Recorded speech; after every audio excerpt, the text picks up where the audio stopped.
Bienvenue à B13, un quartier dont on parle à voix basse, et où 90% des habitants vivent du crime. Ici, les rues sont des arsenaux à ciel ouvert.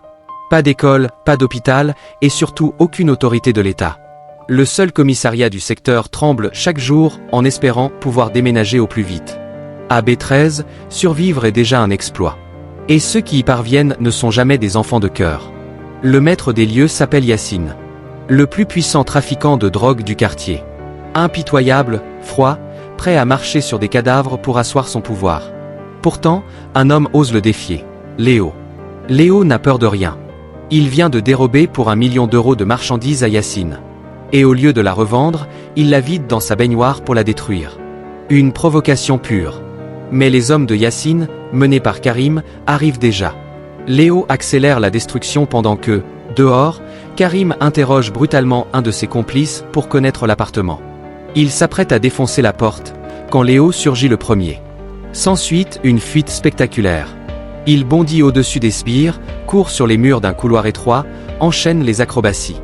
Les portes explosent derrière lui. Il sprinte, attrape une corde préparée à l'avance, saute dans le vide, prend appui sur un adversaire pour atteindre un balcon. Escalier, toit, obstacle, rien ne l'arrête. 12 hommes à ses trousses, incapables d'en capturer un seul. 1 million perdu et aucun résultat. Yacine est furieux. Pour calmer sa rage, il abat froidement un de ses hommes. Puis Karim propose une idée. Frapper là où ça fait mal. Enlever Lola, la sœur de Léo. Quelques heures plus tard, une berline modifiée s'arrête devant un supermarché. Les hommes de Yacine entrent et kidnappent Lola en pleine caisse. Mais Yacine a sous-estimé Léo. Armé et déterminé, Léo fait irruption dans le repère du trafiquant. Il prend Yacine en otage. Frères et sœurs, chacun une arme en main, forcent leur sortie sous le regard impuissant des hommes du gang. Ils s'emparent de la voiture et s'échappent sous une pluie de balles. Direction, le commissariat. Ils veulent livrer Yacine à la justice et fournir des preuves contre lui.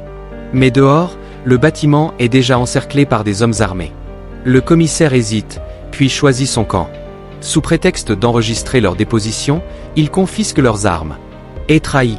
Léo est maîtrisé et jeté en cellule. Yacine, lui, ressort librement du commissariat, Lola sur l'épaule. Avant de partir, le commissaire lance à Léo, presque désolé. « Je prends ma retraite demain, et je n'ai aucune envie de mourir aujourd'hui.